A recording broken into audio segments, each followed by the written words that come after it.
তারা যদি একটি হত্যা করে তার এগেইনস্টে আমরা 10টি ভারতীয় মারব, এটাই হবে আমাদের মটো। কারণ তারা বড় বড় ময়ূক রঞ্জন আর সেই শুভেন্দু অধিকারী বড় বড় কথা বলবে, সেই দিন চলে গেছে।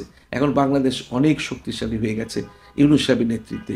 এখন নতুন নতুন অস্ত্র আসছে, নতুন নতুন ট্যাঙ্ক আসছে, নতুন নতুন যুদ্ধ বিমান আসছে। আমরা এখন অনেক শক্তিশালী একটি দেশ। আমাদের এই ভয় দেখিয়ে আমাদের আর মানে ভীতু করে রাখা যাবে না। আমরা এখন একটি সাহসী জাতিতে পরিণত হয়েছি। অনেক রাজনৈতিক বিশেষজ্ঞ বলছেন নির্বাচনী এই অবস্থা থেকে উত্তরণের একমাত্র পথ। আসলে আমি কথাটার সঙ্গে একমত নই। এখন যে প্রয়োজন, অনেকে আমার কাছে এসে বলেন যে ইউনূস সাহেবকে কি এটা অনুরোধ করা যায় যে লোকাল গভর্নমেন্ট ইলেকশনগুলি দিয়ে দিতে, যেমন ইউনিয়ন পরিষদ, তারপরে মেয়র নির্বাচন, এগুলি দিলে অনেক কাজ কিন্তু আটকেই আছে। যেমন জন্ম নিবন্ধন, ডেথ সার্টিফিকেট থেকে শুরু করে অনেকগুলো কাজ লোকাল কমিশনারদের করতে হয়। এগুলো যদি লোকাল বডি ইলেকশনগুলো সম্পন্ন করে ফেলা যায় তাহলে কিন্তু অনেকটা মানুষের উপকার হয়। তবে নির্বাচনই সব সমস্যার সমাধান নয়। হিটলার কিন্তু নির্বাচনের মাধ্যমে ক্ষমতা এসেছিল, পুরোপুরি ব্যাপকভাবে নির্বাচনে সে জয়ী হয়েছিল, কিন্তু সে তো একটা ফ্যাসিস্ট হিসেবে শেখ হাসিনার মতো চিহ্নিত হয়ে থাকবে। তো নির্বাচনই সব কিছু নয়। নির্বাচনের আগে আরও সংস্কার কিছু করতে হবে, যেমন পুলিশ বাহিনীর সংস্কারটা অত্যন্ত প্রয়োজনীয়। কারণ পুলিশ এবং আমলাদের সংস্কার, আমলা এবং পুলিশ কিন্তু নির্বাচন করে। তো এরা যদি ঠিক না হয়, এরা যদি কারেক্টেড না হয়, তাহলে আপনি কীভাবে ভালো নির্বাচন করবেন? যদি নির্বাচন করে ওই আমলা দিয়ে, শেখ হাসিনার আমলা দিয়ে, শেখ হাসিনার পুলিশ দিয়ে যদি নির্বাচন করা হয়, তাহলে তো নির্বাচন করে কোনো লাভ নেই। ওরা একটা প্যাচ করবে, বিভিন্নভাবে ওরা একটা বিশৃঙ্খলার সৃষ্টি করবে। সুতরাং নির্বাচনই সব সমস্যার সমাধান নয়। হ্যাঁ, নির্বাচন তো দিতেই হবে, নির্বাচন করতে হবে, নির্বাচিত সরকারই তো সব কিছু করবে, শাসন মানে সংবিধান পরিবর্তন করবে, সব কিছু করবে একটা গণতান্ত্রিক নির্বাচিত সরকার। তবে নির্বাচিত সরকার যেন শেখ হাসিনা বা হিটলারের মতো ফ্যাসিস্ট না হয়, সেদিকেও লক্ষ্য রাখতে হবে। ভারত বাংলাদেশ সীমান্তে বিভিন্ন পয়েন্টে অনাকাঙ্ক্ষিত ঘটনা ঘটছে। আমাদের তো আমরা দেখেছি এই 53 বছর, অর্থাৎ বাংলাদেশ স্বাধীন হওয়ার পর থেকে প্রতিদিনই বিএসএফ আমাদের বাংলাদেশের মানুষদের হত্যা করেছে। আমরা ফেলানির কথা কোনোদিন ভুলব না, আমরা শহীদ ফেলানি বলি। এরকম অনেক ফেলানিকে হত্যা করেছে, একটা শিশুকে হত্যা করেছে। প্রতিদিনই সীমান্ত হত্যা কখনো তারা বন্ধ করেনি। ফ্যাসিস্ট সরকারের সময় ফেলানির হত্যার একটা নিন্দা পর্যন্ত করা হয়নি। তারা বলতো, শেখ হাসিনা বলতো যে ওরা গেল কেন এখানে, গেলে তো মরবেই, এটা কোনো কথা? অন্য কোনো দেশে, চীন বলুন, পাকিস্তান বলুন, নেপালের বলুন, কোনো একটা নাগরিক যদি বর্ডারে ওখানে যায়, তারা কি ইন্ডিয়ার সাহস পাবে গুলি করতে? নেপালের একটা সাধারণ মানুষকে তো গুলি করতে সাহস পাবে না। আমাদের জনগণকে প্রত্যেক দিন তারা হত্যা করছে। যদিও এই 5ই অগস্টের পর থেকে কিন্তু আমাদের যে বর্ডার্স গার্ড, বিজিপি যেটা, তারা কিন্তু এখন ব্যাপক পেট্রোলিং শুরু করেছে। তারা কিন্তু বিএসএফের চোখের দিকে চোখ রেখে কথা বলে। তারা কিন্তু এখন না দেখার ভান করে না। তারা অতন্ত্র প্রহরীর মতো আমাদের সীমান্তকে রক্ষা করে চলেছে, আর জনগণও তাদেরকে সমর্থন করছে। আমরা দেখলাম যে এই গত কয়েকদিন 5টি সেক্টরে, চাঁপাইনবাবগঞ্জ থেকে শুরু বিভিন্ন সেক্টরে তারা কিন্তু ভিতরে ঢুকে কাঁটাতারে বেড়া দিতে চেয়েছিল, কিন্তু আমাদের বর্ডার গার্ড সিকিউরিটি ফোর্স এবং আমাদের যে অতন্ত্র প্রহরী জনগণ, সীমান্ত এলাকার জনগণ কিন্তু তাদের প্রচণ্ড বাধার সৃষ্টিতে তারা কিন্তু বিএসএফের এই হামলাকে তারা প্রতিহত করেছে। বিএসএফকে তারা দূরে ঠেলে দিয়েছে।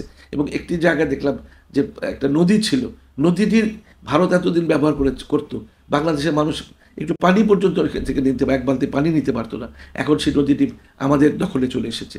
এটা আমি মনে করি একটা বিরাট ব্যাপার। এবং আরেকটা, বাংলাদেশের বর্ডারের উপর, মানে বাংলাদেশের সীমানে তারা একটা রাস্তা করেছিল, সেই রাস্তাটাও কিন্তু আমাদের জনগণের সাহায্যে আমাদের বর্ডার গার্ড সেটা উদ্ধার করেছে। সুতরাং আমি মনে করি এই যে আমাদের বর্ডার গার্ডের যে ফোর্সছে, তারা যেভাবে অতন্ত্র প্রহরীর মতো রাত্রে জেগে পর্যন্ত পেট্রোলিং দেয়, আমি বলবো তাদের আরও শক্তি বৃদ্ধি করা হোক, তাদেরকে আরও লেটেস্ট ইকুইপমেন্ট দেওয়া হোক, যাতে করে ভারতীয় বিএসএফ যাতে আমাদের সীমান্ত অতিক্রম করতে না পারে, আমাদের সীমান্তের একটি মানুষকে তারা হত্যা করতে না পারে। তারা যদি একটি হত্যা করে, আমরা 10টি হত্যা করব, এই মোটিভ থাকতে হবে। যেটা পাকিস্তান করে, যেটা চীন করে, যে পাকিস্তানের একটি মানুষকে হত্যা করলে পাকিস্তান 10টি মানুষকে হত্যা করে।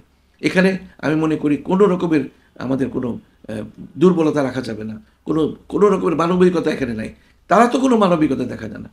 ফেলানির মতো মেয়েকে যদি, একটা তরুণীকে যদি মেয়েরে কাঁটাতারের উপর ঝুলিয়ে রাখতে পারে দিনের পর দিন, আমরা কেন তাদের প্রতি এত মানবিকতা দেখাবো? আমরা মানবিকতা দেখাবো আমাদের একটি বাংলাদেশের বিরুদ্ধে তার মানে তার এগেনস্টে আমরা 10টি ভারতীয় মারব, এটাই হবে আমাদের মটো। কারণ তারা বড় বড় ময়ূক রঞ্জন আর সেই শুভেন্দু অধিকারী বড় বড় কথা বলবে, সেই দিন চলে গেছে। এখন বাংলাদেশ অনেক শক্তিশালী হয়ে গেছে ইউনূস সাহেবের নেতৃত্বে। এখন নতুন নতুন অস্ত্র আসছে, নতুন নতুন ট্যাঙ্ক আসছে, নতুন নতুন যুদ্ধ বিমান আসছে। আমরা এখন অনেক শক্তিশালী একটি দেশ। আমাদের এই ভয় দেখিয়ে আমাদের আর মানে ভীতু করে রাখা যাবে না। আমরা এখন একটি সাহসী জাতিতে পরিণত হয়েছি। গত 16 বছর ধরে আওয়ামী লীগ গুমের এবং খুনের যে রাজনীতির সংস্কৃতি চালু করেছে, প্রশ্ন হচ্ছে এই সংস্কৃতি খুনের গুমের রাজনীতি করে আওয়ামী লীগ কি পেল? আওয়ামী লীগ পেল, সবচেয়ে বড় পেল যে প্রায় 16 বছর এই জুলুম করে মানুষকে ভয় দেখিয়ে তারা নির্বিঘ্নে এই 16টি বছর চালিয়ে গেছে। তারা এত মানুষকে খুন করেছে, এত মানুষকে গুম করেছে যে আয়নাঘর বলে একটি শব্দ আমরা শুনেছি। আয়নাঘরে অনেক কঙ্কাল পাওয়া গেছে, অর্থাৎ মানুষ ওখানে মরে গেছে না খেয়ে খেয়ে, ক্ষুধার জ্বালা। এই অত্যাচারের মাধ্যমেই এই বুটের নিচে মানুষকে রেখে, মানে রাইফেলের নিচে মানুষকে রেখে তারা শাসন করেছে। গণতন্ত্র বলে কিছুই তারা মুখ খুলতে দেয়নি মানুষের। মুখ খুললেই সাইবার সিকিউরিটি অ্যাক্টে ফেলে দিয়েছে। সাংবাদিকরা একটু কলম লিখতে ভয় পেয়েছে, মানুষ ফেসবুকে একটা পোস্ট দিতে ভয় পেয়েছে। এই ভয়ঙ্কর একটা ফ্যাসিস্ট রেজিম, যেটা পৃথিবীর যে হিটলার মুসলিনের সঙ্গে তুলনা করা যায়, তাদের মতো করে শেখ হাসিনা শাসন করে মানুষকে এই আয়নাঘর, এই গুম, এই খুন, এই লক্ষ লক্ষ মামলা দিয়েছে। আমাদের রাজনৈতিক নেতারা তো প্রতিদিন আদালতের দ্বারে দ্বারে ঘুরিয়েছে। এই যে একটা ভয়ঙ্কর অবস্থা ছিল, মানুষ কথা বলতে পারতো না, মানুষের মানে বাক স্বাধীনতা বলতে কিছুই ছিল না।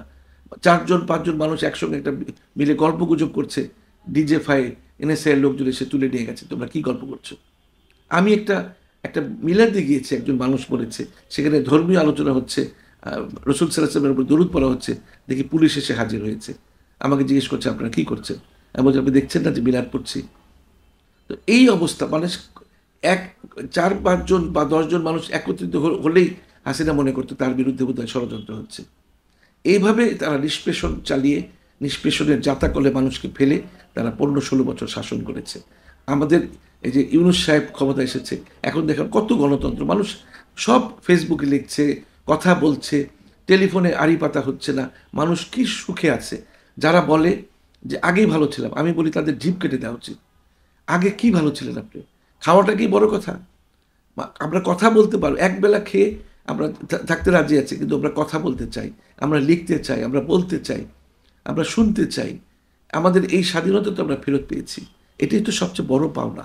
এই যে 15-16 বছর শাসন করলো বুটের নিষ্পেষণে, কিন্তু এর পরিণতিটা কী হলো? পরিণতি কী হলো? যে সাদ্দাম হোসেন যেমন ফাঁসিতে ঝুলেছে, হিটলার মুসলিনি যেমন, হিটলার আত্মহত্যা করেছে, মুসলিনিকে হত্যা করা হয়েছে, ইরানের শাহকে হত্যা করেছে। এদের পরিণতি হলো কি? এই যে আয়নাঘর করে, এই যে গুম খুন করে এদের পরিণতি হলো এরা দেশ ছেড়ে পালাতে হলো। অনেকে কারাগারে আটকে আছে, অনেকে দেশের মাটি ফেলে ভিন্ন দেশে গিয়ে লুকিয়ে রয়েছে। এটা কি জীবন? শামীম ওসমান বোরকা পরে বাংলাদেশ ছেড়ে চলে গেছে, এটা কি একটা জীবন? চোরের মতো করে তারা পালিয়ে গেছে। তো এটা তো এদের পরিণতি কি ভয়ঙ্কর। আরও খারাপ পরিণতি ওদের জন্য অপেক্ষা করছে।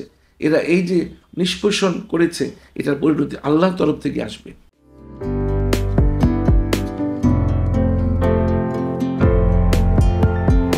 পহেলা জানুয়ারি 2025 ইউটিউব জার্নালিজমের অগ্রদূত changetv.press 6 বছর পেরিয়ে পা রাখল গর্বিত আমি অত্যন্ত আনন্দিত হলাম যে চেঞ্জ টিভি আগামী কয়েকদিনের মধ্যেই 6 বছর পূর্ণ করবে।